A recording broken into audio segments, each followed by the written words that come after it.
Welcome, everyone. I decided after 35 years of experience that I would start a podcast where I discuss things from the Simpsons episodes, and it's a Bart darn time, I'll tell you that. So I'm going to start off with season three, and the reason is the same reason that I skipped the Phantom Menace when I rewatched Star Wars movies, because an angry Billy Goat named Todd told me to. Now, here's the interesting thing about season three is it starts off a bit controversially.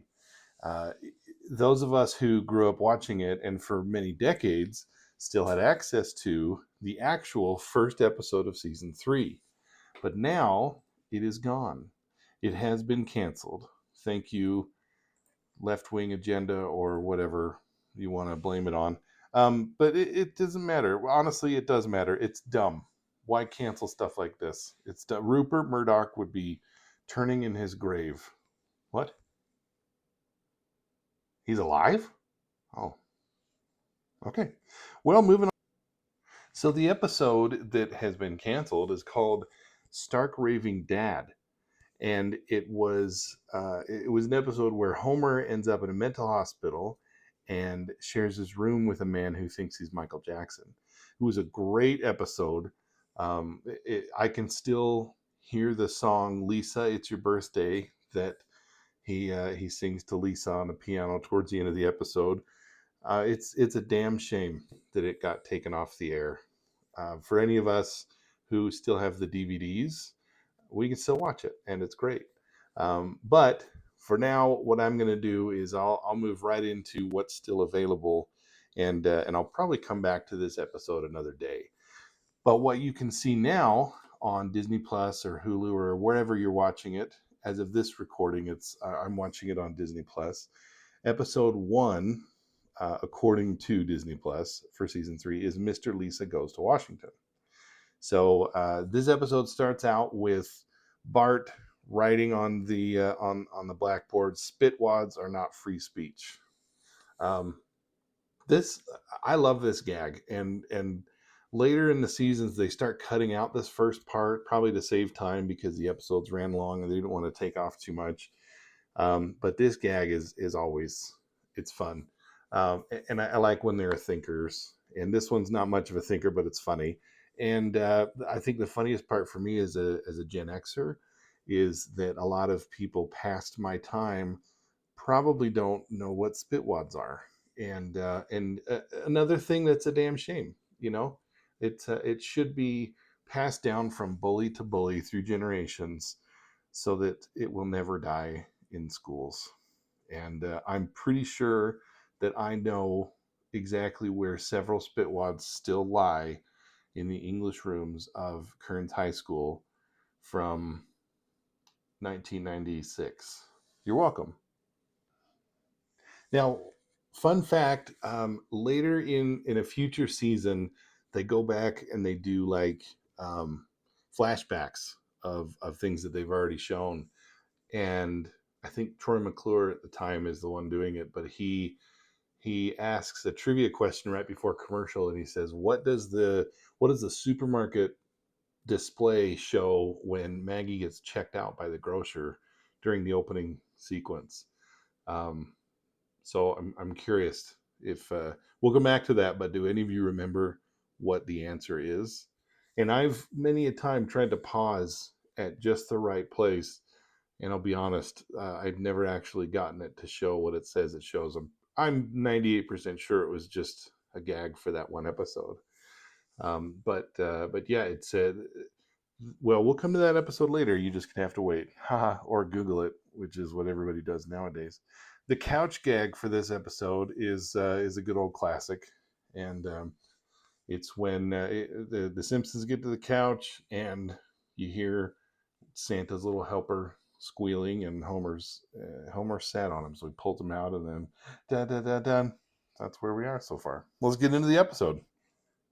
So one of the best parts about this season is that it still has the somewhat intelligent Homer, and it kind of goes by the wayside after this season.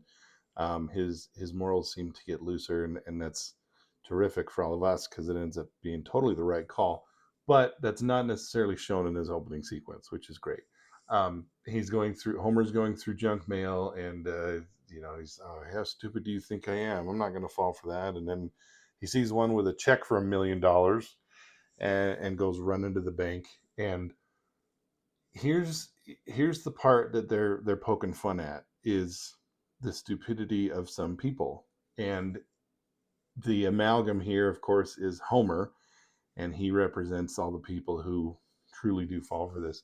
Now, I can tell you, as a banker, I was a banker for 13 years. This really did happen. Now, people would come in, and some would try to just see how dumb we were, but there were a few who actually believed that when they got a check from a random person in the mail, it was real, and they would come in and try to negotiate it. And so the banker says, Homer, I can't cash this. And it's not a real check.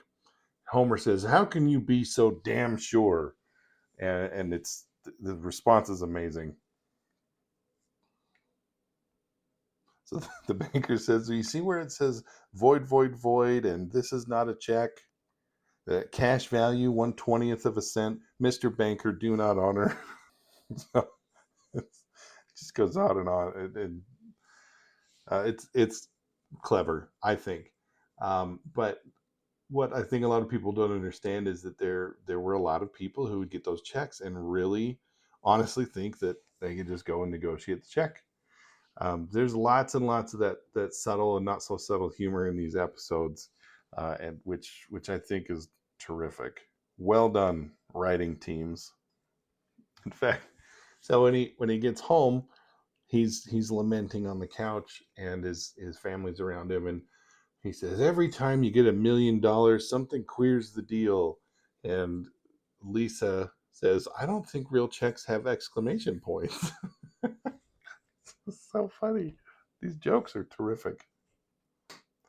But that leads to Marge saying, at least we got a free sample of Reader's Digest. And that's what really kicks this episode into full swing. Before we get too far into the episode, I should probably point out the gag about the name of the episode, Mr. Lisa Goes to Washington. It's a spin-off of or at least paying homage to Mr. Smith Goes to Washington. The original was a black and white movie from 1939. If you haven't seen it, then we have that in common. So congratulations. Now, the TV guide, or the Reader's Digest, is what dictates the rest of this episode. So this is where it really starts, when Marge points out that they got a free sample of it. So it sets up the next joke when Homer says, well, Marge, I've never read a magazine in my life, and I'm not going to start now. Ooh, a cartoon. And it's a funny depiction of a woman who drove her car into a telephone pole, and her husband says, well, dear, you've always wanted a compact. And Marge is upset at the insinuation that women are bad drivers. And so Homer says, oh, Marge, cartoons don't have any deep meaning. They're just stupid drawings that give you a cheap laugh. At which point he stands up and you can see his butt crack. This is the kind of humor that we grew up on in the 80s and the 90s. And it was great then, and it's great now. I challenge anyone to explain to me how that's not clever and good humor. I think it's terrific. So this is really where the episodes start to. I mean, this episode emphasizes particularly how Homer is much smarter right now in season 3 than he ever will be beginning season forward and forward. With the exception of when the crayon is removed from his brain and he becomes very intelligent for a brief time until he puts it back, which is a great episode. I look forward to that one. So Lenny tries to get him to go to lunch, says, hey, put down hey, Einstein, put down what you're reading. It's lunchtime. And when he's trying to convince Homer to go with him, Homer says, as Tolstoy said in Quotable Notables, give me learning, sir, and you may keep your black bread. And I mean, obviously, for any of us who know the character Homer Simpson, that's insane. But it was just barely in line with his character at the point because he was still somewhat intelligent at this point. And the point, though, was so that Burns and Smithers would see him talking to Lenny with him, with a reading apparatus in his hand, and he would seem intelligent. So it cuts to them looking at Homer through the CCTV, and Mr. Burns says, "Who is that bookworm, Smithers?" Which is again a very long time gag of how Homer is never familiar to Mr. Burns. He always asks Smithers, "Who is that?" And it's it'll never not be funny, and the same answer every time. Homer Simpson, sir. And sometimes he says, one of your blah, blah, blah, your standard blah, blah, blah from Sector 7G. But in this case, he just says, Homer Simpson, sir. And the same response almost every time. Simpson, eh? It's just a great gag. It's this repetition has proven to be just very. I mean, at this point, it's nostalgic, but throughout the years, it was. As far as I know, it was never looked at as like cheap writing. It was just a gag, a running gag, and it was well done. But so anyway, he says, "How very strange! His job description clearly specifies an illiterate." It's so freaking funny because the job description for the safety inspector of Sector 7G, according to the nuclear power plant, specifies an illiterate. That's the depth of that humor is outstanding. And I found as an adult, 35 years after watching the show, and going back every, I don't know, decade or so and rewatching all the greats, there are so many jabs and gags and bits that I didn't really get until later in my life, and who knows, in 10 more years, maybe I'll understand um, even more, like when he pulls up to the bank at the beginning of the episode and it says home security trust, not a savings and loan. I seriously, I looked that up. I don't get it, but that's fine. I'll be smarter in 10 years, and who knows. But on that same note, this next little bit with Troy McClure, I don't really get. When it cuts to they're back in the Simpsons home and the kids are inches away from the TV screen, and they return to Troy McClure and Dolores Montenegro and Preacher with a shovel, and I don't get that bit. But it goes back to, or you can see Homer and Marge in the distance on a couch, and Homer says, "Marge, look at them staring at that idiot box," which understanding future seasons, even at the time, I'm sure was a little bit ironic, but now even more so. It's again very well done. He says, "God forbid they would ever read something and improve their minds." Homer says that. So, do any of you that have seen The Simpsons and maybe skipped season 3 or anything, did any of you know that he said that? Because this was groundbreaking and hilarious at the time, and it's only aged well, in my opinion, like a fine wine or a beef jerky. So Homer and Marge are talking, and they're again reiterating how great, or he is anyway, how great the magazine is, and that it's hundreds of magazines, and they filter out the crap and they leave it with something that fits you right, or fits right in your pocket, and then he shoves it through his pocket and rips it, which is funny. So it's time to reintroduce more of the classic Homer stupidity. As he turns off the TV and he gets his family over on the couch, he says they're going to read an article together. And he says, "We're all going to sit down as a family and listen to an inspiring story of wilderness survival." So it cuts over to them. The lights are dimmed, and they're all listening intently to Homer. And he says, "Then I heard the sound that all Arctic explorers dread, the pitiless bark of the sea lion. Oh, he'll be killed!" And Marge says, "Well, he obviously got out alive if he wrote the article." And Homer goes, "Don't be so Oh yeah, you're right. So stupid. Oh man. It's always refreshing to see in season 3 when we get more clear glimpses of stupid Homer. Don't get me wrong, he's got his benefits, the somewhat intelligent Homer season 3, but he's far better with full character development uh, after this season and moving forward. And he never loses that. He stays consistent, which is great, in my opinion. I love it. All right, so this is when, as a kid, I learned that there were different meanings for sex and what people would call it. And the Simpsons, they would always call it snuggling. At least Homer and Marge did. So Marge says to put down the magazine. I thought you might want to snuggle. And of course, there's something in the magazine about it.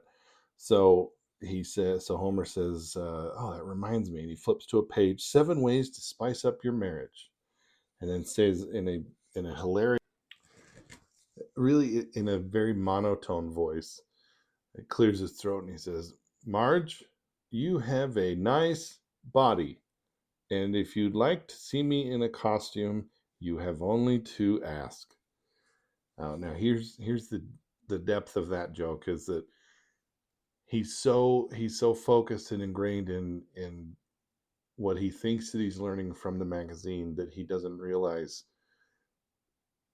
what he's offering, which is hilarious in my opinion.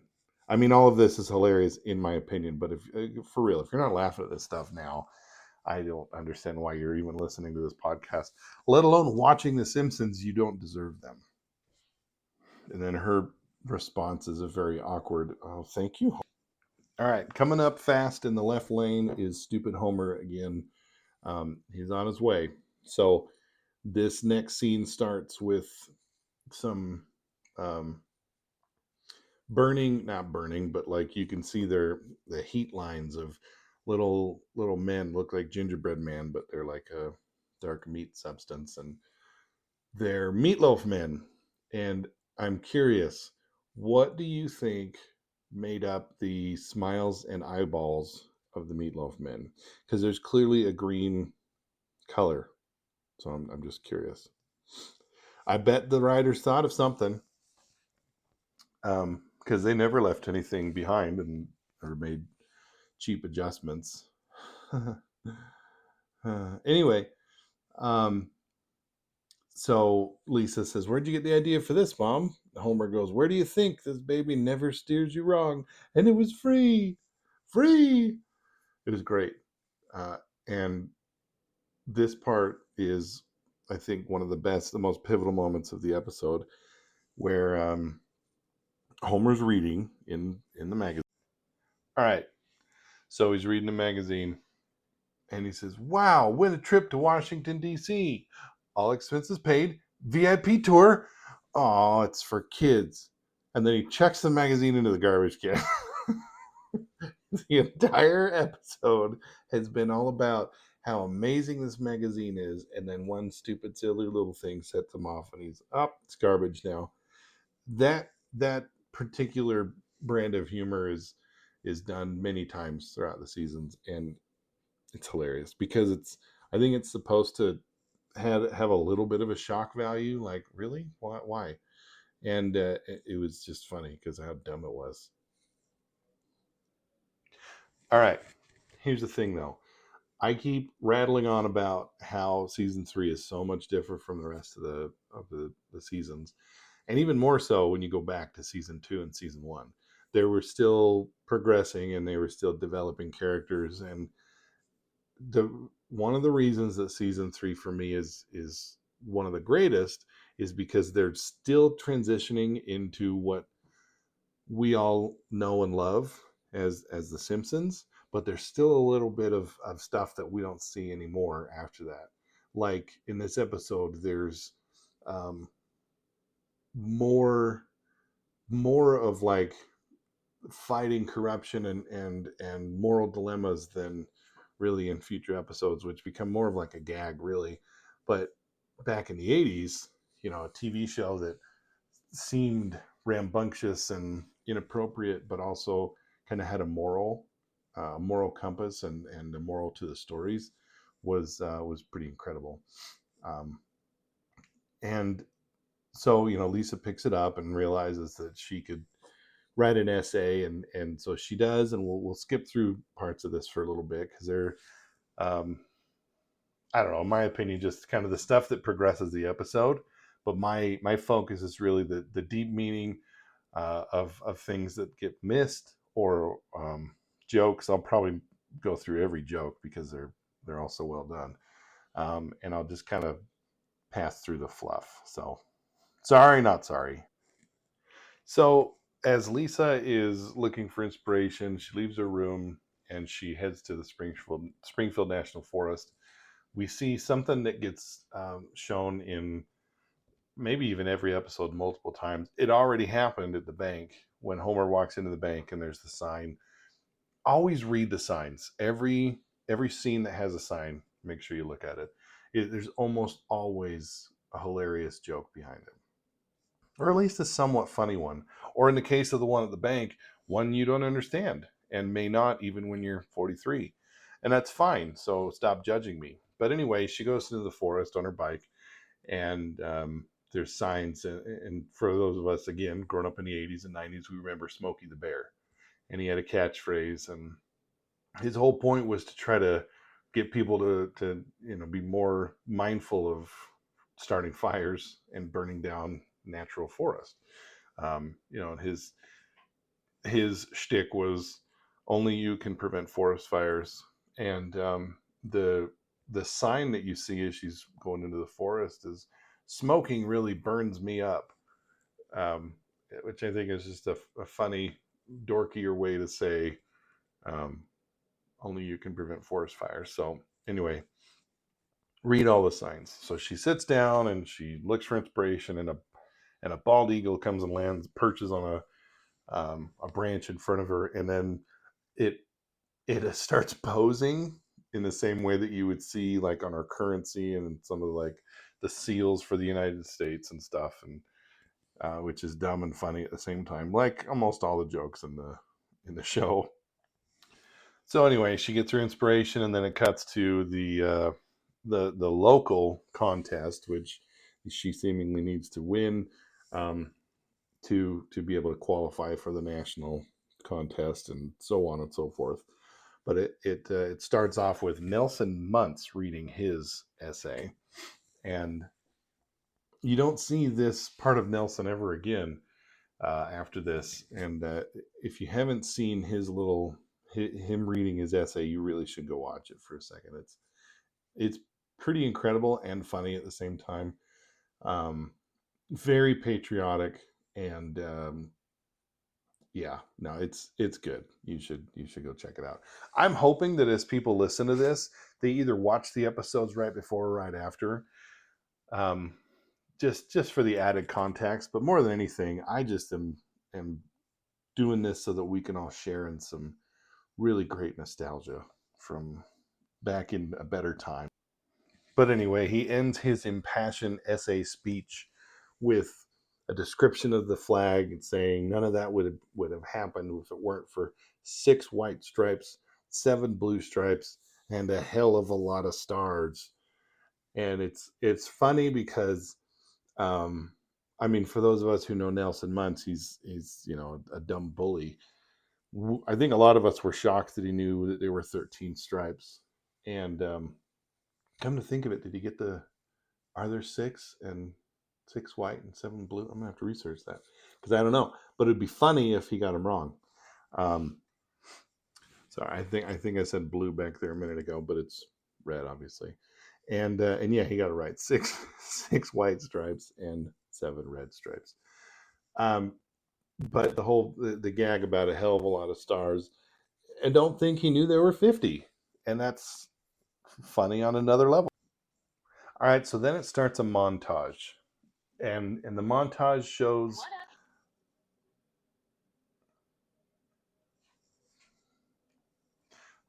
shows a map of the United States, and um, they start going to different parts of the Midwest, and then up to the Northeast. And They show different kids in a few different areas giving their essays. And I'm not going to go through each of them. I am going to go through the best one, which is the redneck one, where it shows a kid who says, "My back is spineless. My belly is yellow. I am the American non-voter." And it's hilarious. There's so much humor and meaning behind that it's honestly, this podcast could turn into like a political debate very easily, which is incredible. And there are more parts of this episode that could justify more of that for sure. But then it goes back to Lisa, and she finishes hers off. It's funny as we think about like the episode that I mentioned that got canceled. It was removed from the air, so nobody can show it. It was taken off streaming services. The one with the Michael Jackson one I was talking about earlier. There are so many ways to get canceled nowadays in 2024. It's ridiculous. And as you see this montage, it starts off by showing a state in the Midwest, and there's a depiction of a Native American with a headdress on. And I can't help but think, I mean, obviously in the 80s, I thought that I'm nothing when I saw that. Oh, there's reservations up there. They have a rich and vibrant culture. I was an idiot when I was that age. I didn't think that. But my point is, how long before that part of the montage gets cut? You know what I mean? But they go to different parts, like I said, and then they come back to Springfield, and it shows you've got to watch. You can't watch The Simpsons and not watch The Simpsons. Like, don't have it on in the background if you've never seen it before. Like, actually watch it, because every couple of seconds you could miss something. That shows the three-eyed fish on a map. And the way maps were done back then, especially like animated ones, they would show what states and areas were known for. And so like there's logging, or like the Indian reservation, and there was a banjo down in Alabama before the redneck kid, and like a snowman for the one in Minnesota. But it's that three-eyed fish, whose name, if you remember, is Blinky. Now we should probably take a minute to recognize and appreciate some other Gen Xers who created wiki pages. There's a Simpsons wiki page, simpsons.fandom.com, and I will use this reference a lot, I'm sure. But when you go there, if you find Blinky, it shows his different mutations throughout this 35 seasons, because he's a very prominent character, both in the series and in the movie. And then video games as well. So this is his fourth appearance. His first appearance was he was yellow, and it was in Homer's Odyssey. But like I said, seasons 1 and 2 we'll do in a future date. All right, so she's at the regional finals. She's giving her essay. She gets to the end and is crying, and people are motivated. And I had to look this one up, but on the scorecard, like I said, anytime you see something written or even stuff in the background, pay attention. So the scorecard showed originality, clarity, organization, and jingoism. And I had to look up jingoism. I didn't think it was a real word, and it is. And the definition is, jingoism is an extreme form of patriotism that often advocates for aggressive foreign policy and military action. And it's so freaking funny that would be a word that's used to define something on a scorecard. She got a 10, by the way, and everything but an organization was a 10. Organization, she got a 9. But again, another subtle piece of humor in there that several decades later I had to look up, and it's just another layer of a joke. They're never ending. So that lines up another bit where the judges confer, and the one judge who was writing down the score, she says, "It was good, a little too good. Methinks me detect." That's not right. Me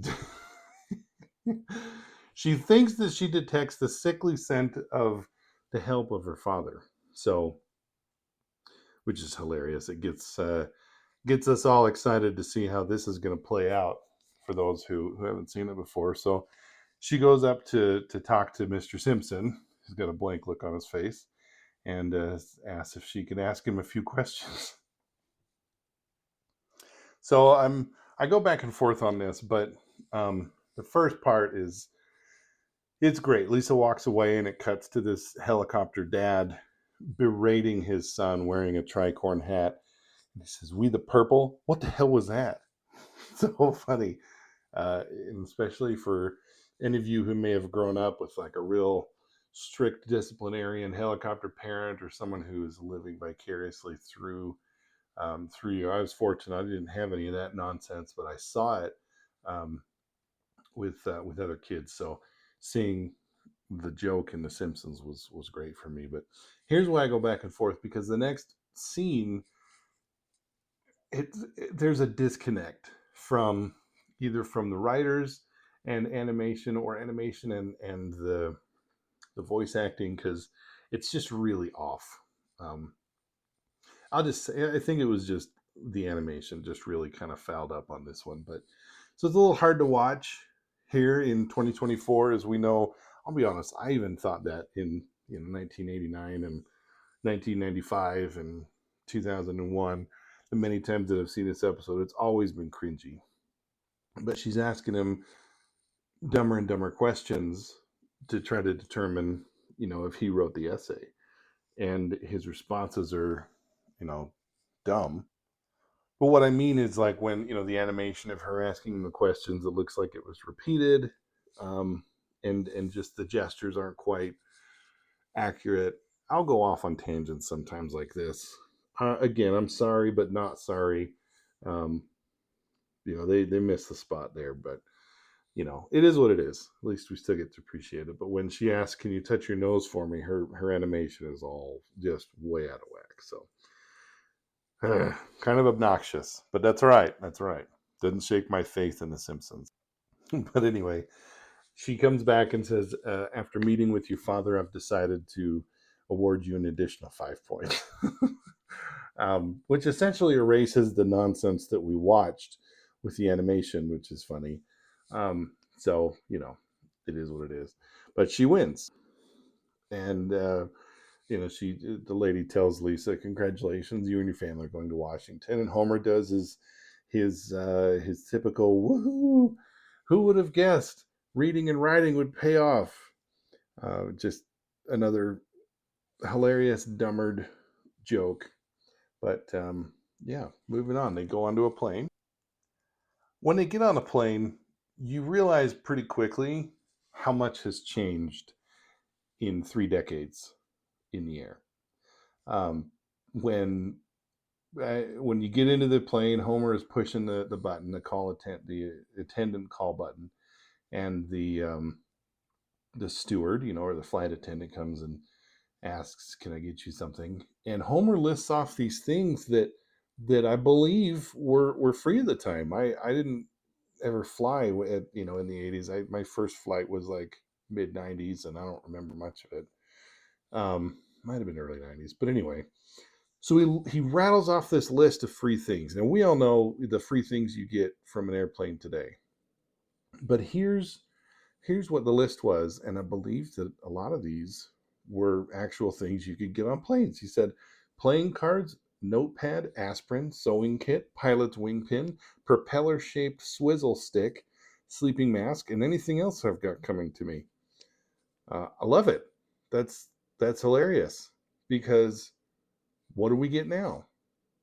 You get maybe some free headphones that clearly cost 83 cents to make. You get your choice of 3 different snacks. And if you use the bathroom, you could possibly get hepatitis. Like, those are the only things that you get for free on planes these days. It's very interesting to see the incredible decline of value and the increase in cost in plane travel. I don't know why we continue to put up with it. Is it really because there's no other option? That's another rant for another day. So then there's the normal stereotypical stuff about a little kid on an airplane obnoxiously kicking his seat, or in this case putting his seat back to annoy the the patron behind him. It's Bart. And he goes up to the cockpit to, the steward takes him to distract him, and is, well, it's hard to speculate now, 20 years after 9/11, but I don't think that you could actually go into the cockpit while the plane was moving, while it was in the air. But it's still a cartoon, so it is what it is. But Bart's sitting there, and they're asking him questions, boring stuff. Do you want to see where we hang our coats? He says, no, thanks. I'd rather push this button, and it drops the masks for for the cabins behind them. And then, of course, because he's an idiot, Homer stands up and says, "Oh no, we're all going to die," and everyone's panicking. But then it shows the plane very calmly landing at Dulles International Airport. Okay, one of my favorite types of bit is this kind of moment when Homer is just crazy stupid and nobody around him corrects it, which is even funnier. They're walking out of the airport and they see a limo driver holding up a sign that says Simpson. I mean, we all understand what that means. Like, they want a trip, okay? The limo's there to pick them up, okay? We freaking know that. But Homer goes, "Look, Marge, that guy has the same last name we do. Taxi!" So stupid. So the joke was funny then, and it's funny now, and I don't care what you say about it. It's you're wrong if you don't think that's funny. So on the way to their hotel, they stop at a light, and Marge says, "Oh, look, Homer, the IRS." He pops out of the limo and shouts "boo," which is hilarious, obviously. And then, but it shows a worker from the IRS poke his head out the window. He says, "Oh, boo yourself." And then, of course, they get to their hotel, and it is none other than the Watergate, which is great. For those of you who don't know, I'm not going to get into the depth of that joke, really. There's not much more to it. It's just the fact that they're there. But if you don't know what a Watergate is from President Nixon, then you probably should educate yourself. But that's the end of the humor. It's funny. It's also a really good bit about it in Forrest Gump, where essentially they're saying Forrest Gump is in this hotel room and calls about lights across the way, and he's the one that like gets them discovered. Also really funny, by the way. Anyway, Marge starts pointing out all the free stuff they get. Homer finds a shoehorn, and then he plays with his foot, getting in and out of his shoe for forever, and then it goes on. So anyway, then Bart and Lisa fight for a minute about which bed is which, and then it cuts to Homer laying on his side at 2 a.m, and the phone rings, and he lifts up his head, and he fell asleep on the mint on the pillow. Okay, the funny part about that should be obvious. Why would Homer go to sleep on top of a pillow with a mint on it, with a chocolate mint? Obviously, he's going to eat it. So in this instance, his stereotypical stupidity was it took over the stereotypical fat humor. So anyway, there's a phone call, and it's a wake-up call, and you can tell it's Bart Simpson holding his nose, and stupid Homer doesn't know who he is, and he's like, "I didn't call for a wake-up call," and it's too bad, fatso, and hangs up the phone, and they're right next door, which is even funnier. Okay, so now they cut to the breakfast buffet, and there's a big sign, and you know what I say about big signs? You always want to read it. It says, "Welcome finalists, Reading Digest. Brevity is ... wit." Okay, now throughout this podcast, I intend to go through all the jokes that I can, and especially the ones that you and I maybe didn't get way back when, and I didn't get it way back when. And in fact, I had to look it up. I don't remember when I did, but it was Initially, it was from Shakespeare, and the quote from Shakespeare is, "Brevity is the soul of wit," and that's the humor here, is that they're putting up the quote, and then they just can't remember it, so it's just brevity is dot dot dot wit. It's just funny. It's funny. There's just no argument for these jokes.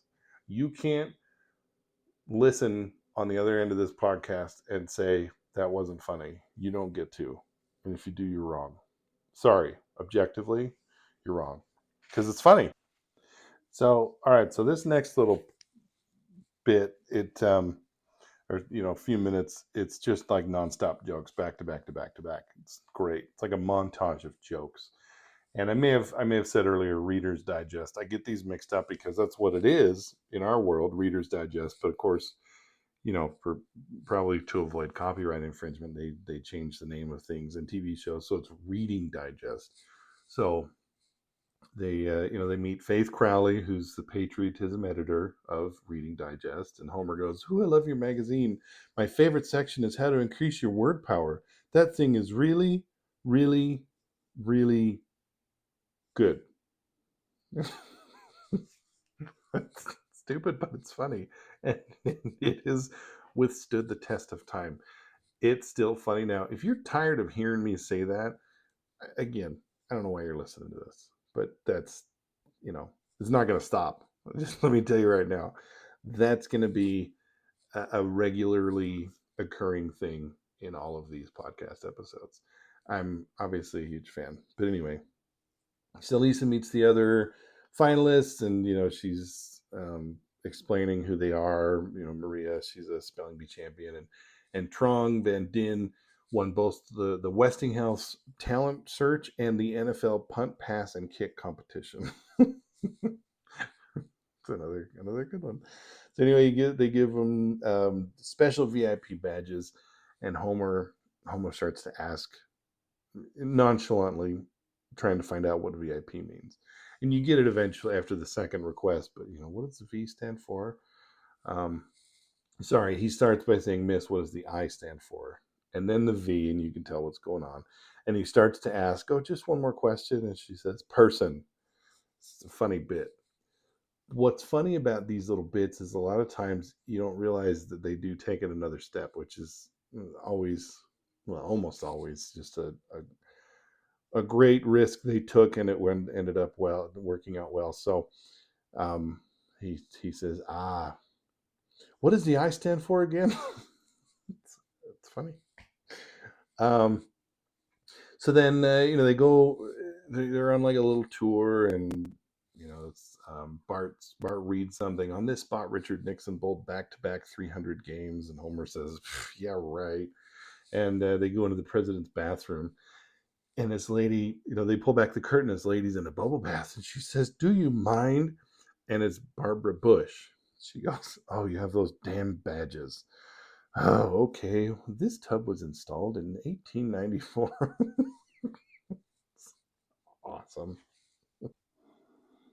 So the next little scene is them looking at money being printed, and Homer he's drooling over money. He drools over a lot of stuff, usually food, but he's drooling over money, and it's disgusting, but his drool drops and lands on the head of this guy, and he goes, "Hey, watch it, Chief."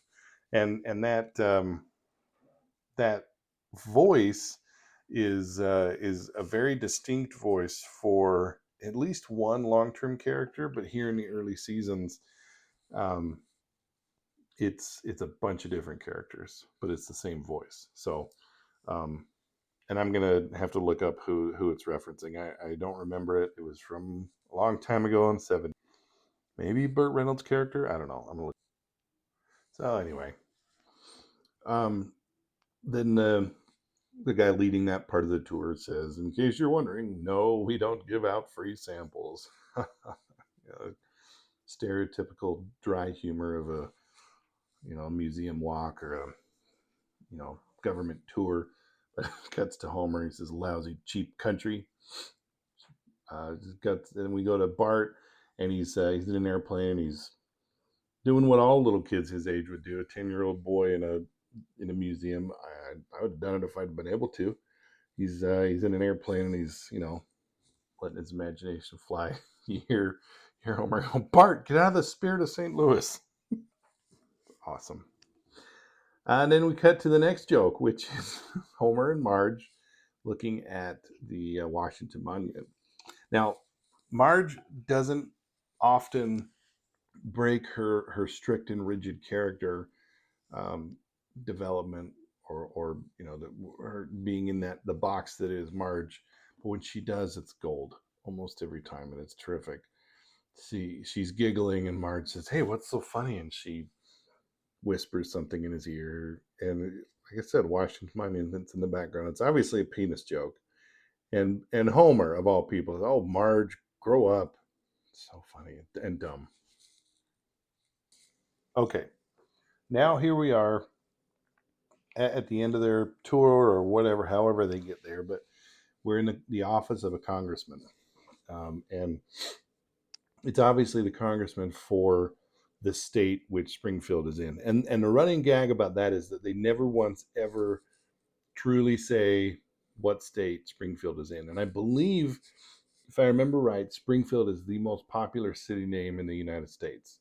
So just to maximize the amount of possibilities. And there are times when somebody references where they are on a map, but as it points to it, I think like Homer stands in the way, so you can't see it or something. We'll figure that out in a future episode. But so on the wall behind this congressman is this silly picture. You can't really see it up close, and it looks like, I don't know, maybe sitting on a broken Zamboni or a harvester or something. But it says the quote is just not just another state. So there's some, I think, funny humor there. But so this lobbyist is there trying to convince this congressman of something, and this is where they set up what I think is the best and deepest joke of the whole episode. And so there's this corruption that they start where this lobbyist ends up bribing the congressman, and he's like, oh, not here, we'll do it somewhere else. And it's a good setup. So, and the pitch to take it is or to cut down the forest is pretty funny too. You should watch it. um but anyway, it's so they cut to him being very photo op standard, like dirty politician in front of the general public, and oh, you must be Lisa. And so um yeah, I think there's some hidden sexism in here too, because he says, Lisa, you're a doer, and who knows, maybe someday you'll be a congressman or a senator. We have quite a few women senators. And of course now we have lots of them. And but her response, only two, I checked. You're a sharp one. uh, Always funny to hear those. But um, but the congressman leans over to the lobbyist and he says, the tot shot always plays in the sticks. And then takes another photo, but then it cuts to Mo Sislak uh, reading the Springfield Shopper, the local newspaper, and he's like, "Oh, isn't that nice?" Now that's a, or he says, "Now there's a politician who cares."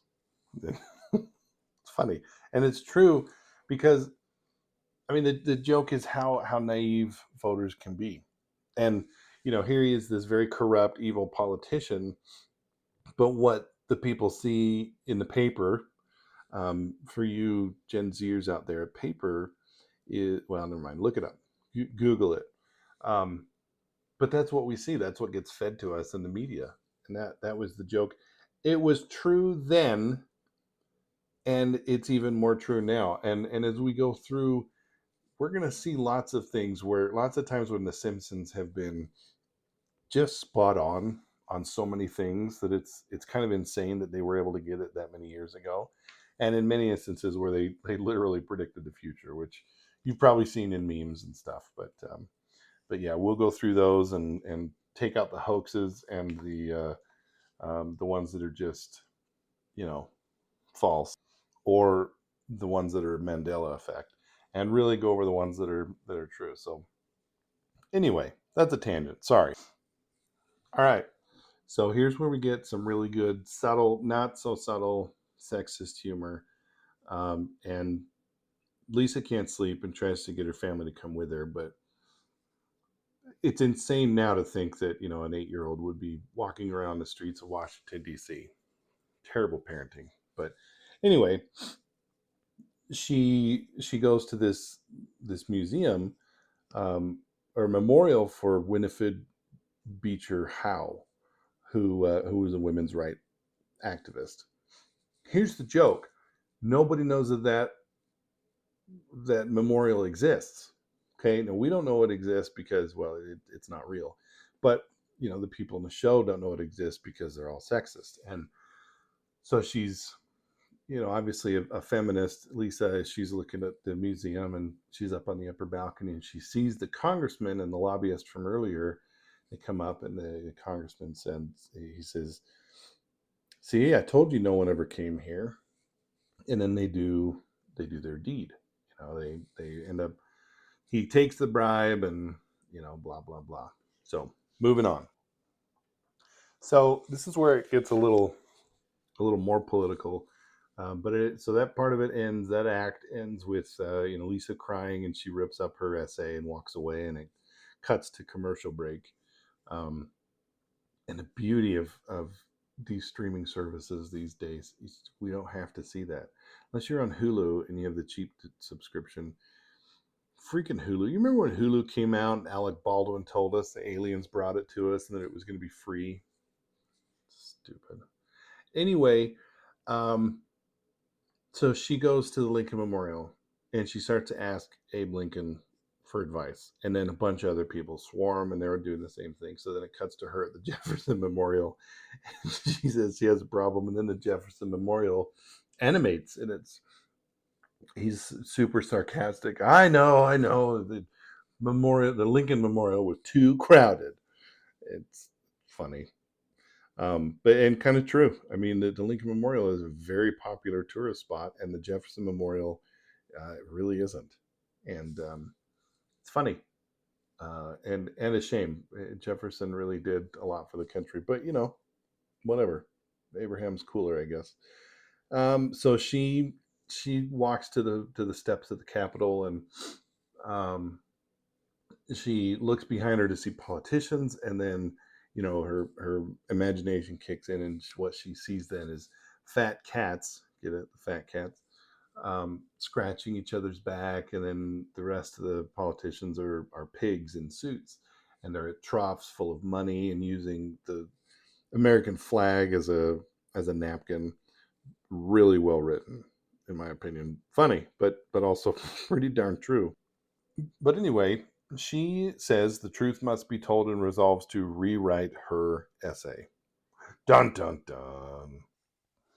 All right, so then cuts to Bart getting room service. He's getting a massage, and Homer comes in and he's pissed. He's like, "I'll room service you." And Bart goes, "Before you kill me, remember this trip is all expenses paid." And then it cuts to Homer getting a massage too. That's funny. I feel like that's repetitive, but this look again. That's what this is. This is me telling you all the bits that I can think of that I remember from the show, and then just saying that was funny. So, if you're looking for something different, well, no, I do stuff too. I get a little deep sometimes. Anyway, moving right along. So then we go to the awards dinner, and it starts off with this really stupid jingle with the guy singing the deficit rag. And So then the lady running the show introduces the distinguished judges, and I want to point something out here. So she starts with the former Redskins great Alonzo Flowers, which is funny because they don't normally name actual teams in the NFL, and of course at the time they were the Washington Redskins, and now they're the Washington Commanders because the Redskins got canceled. And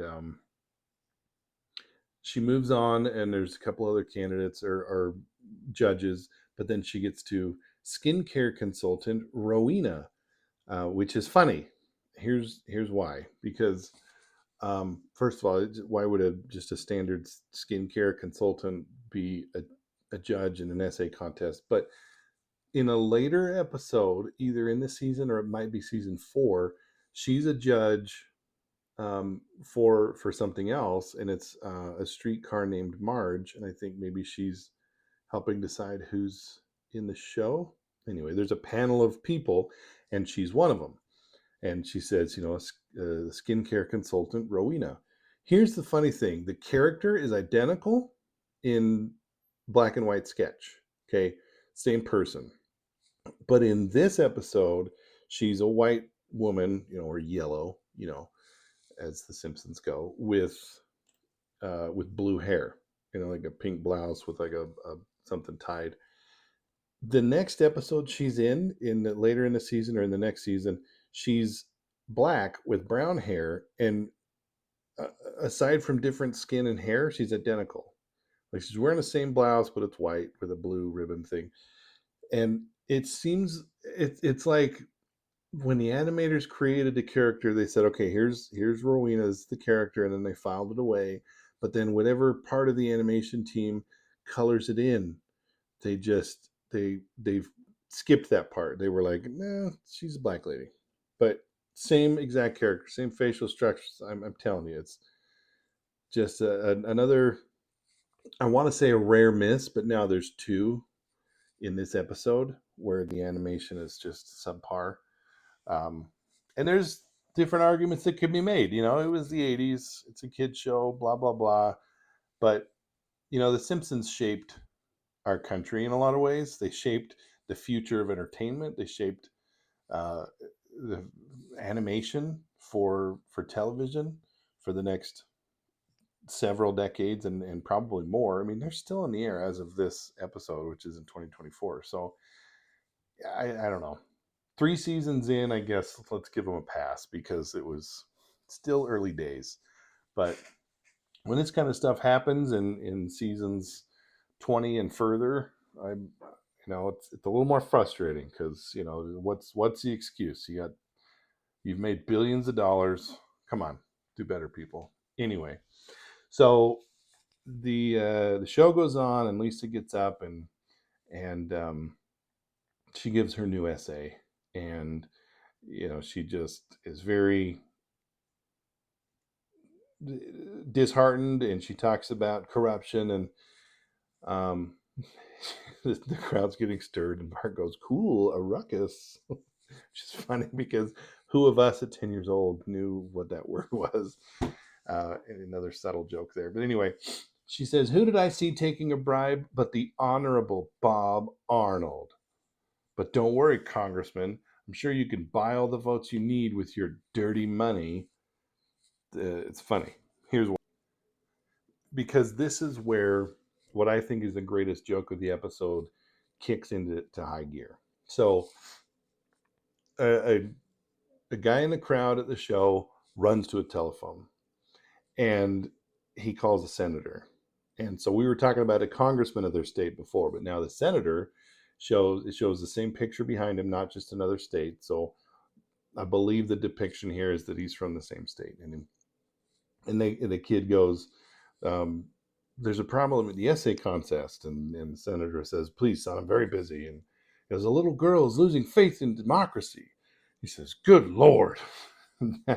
So then there's this montage of political upheaval where the government steps in and actually does something. And the irony, it just ekes through, and I love it. But so it cuts immediately back to the congressman's office, and there's this oil tycoon saying they want to drill for oil in Teddy Roosevelt's head on the Mount Rushmore. And he drops a suitcase full of money and opens it. And so the congressman goes, "Teddy who?" And then it cuts back, and it's the FBI already immediately setting up a sting and arresting him. And then it cuts to the floor of the House of Representatives passing a bill, 1022, the expulsion of Bob Arnold. And a member of Congress says, Mr. Speaker, I'm all for the bill, but shouldn't we tack on a pay raise for ourselves? And then everyone says no. It's just so freaking funny because it's the absolute opposite of what actually happens. And if it was prevalent then, what is it now? I mean, it's like we see it constantly. They've been doing this for decades. Nobody's stopping them. But anyway, so then it cuts to George Bush Sr. at the White House, and um, they, he's signing the bill, and he says, "Okay, this should make my bosses very happy." And the guy in his office says, "Your bosses?" He says, "Yep, all 250 million of them." Like a president actually still feels that way now. It's, man, funny. It keeps going.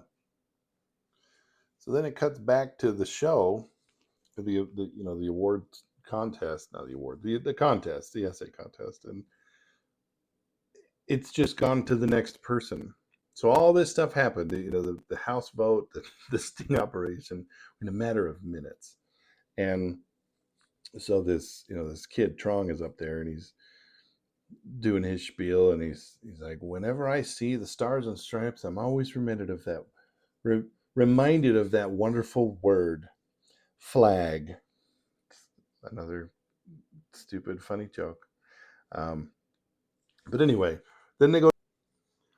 So again, timelines get a little messy in the show, which is great. It's funny, and it's obviously intentional. Sometimes people read too much into shows. They're like, that timeline's off. In cases like this, it's intentional, and that's the joke. Um, so there's that stereotypical kid, like a newsie from the 1930s, and he's saying extra, extra, and the newspaper says that congressman that had been expelled was imprisoned and is now become a born again Christian.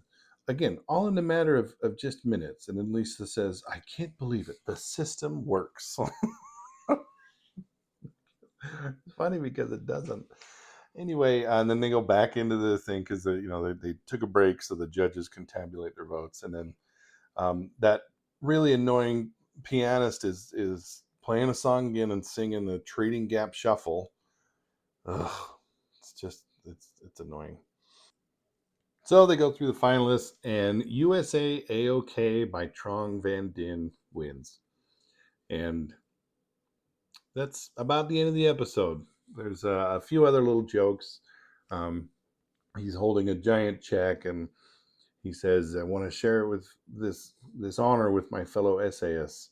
And Lisa, who reminded us that the price of freedom is eternal vigilance. And then, it's a nice, soft little moment. And you hear Homer go, "Give her the check." Everyone starts laughing. And then he's like, "Oh, I was serious." Then that stupid pianist comes back up and sings a song about Lisa, and Bart can't take it. So he pulls out a slingshot and nails the guy. And Lisa goes, "Bart," he says, "Lisa, you taught me to stand up for what I believe in." It's good times. Good episode. So that's it. Most of these, The Simpsons kind of became known for having guest stars in their shows. And season 3 and 4 is really when they started to pick that up quite a bit. And we see some pretty incredible people join the ranks and become Simpsonized, I think is how it was described. But stars would end up coveting seeing their depiction in yellow as a Simpson character, which is super cool. In this episode, there weren't any guest stars, so that was it. The credits roll, and then there's the shush lady at the end. One of the greatest episodes of The Simpsons ever is when Homer's going on a rant at the end, and he ends up shushing the people in the in the credits, which is funny. He shushes the shush lady. It's funny. It's really funny, and moments like that I will definitely point out. And also, I believe there's some coming up soon when there's fourth wall breaks. Um, I think we know fourth wall breaks from memorable things like Ferris Bueller's Day Off, and of course most of Deadpool. And people maybe don't realize that there were some pretty funny and clever fourth wall breaks in The Simpsons. So I'll definitely go over that. So listen, if you enjoyed this, then your back probably hurts because you're old. But thank you. I appreciate you listening to this. I do it because I'm an incredible Simpsons nerd. And that sounded self-promoting. I'm an incredibly large Simpsons nerd. I just sound fat. Anyway, I'm going to keep doing this because I like it. If people actually listen to this and they enjoy it, that's super awesome. But let me know what you think. Um, I'd love to hear input. If you ever want to go back and re-review, it's not a word, older episodes, maybe things that I missed. It's not bloody likely, but yeah, I'd love to hear from you. So thanks again for listening and enjoy it. See you next time.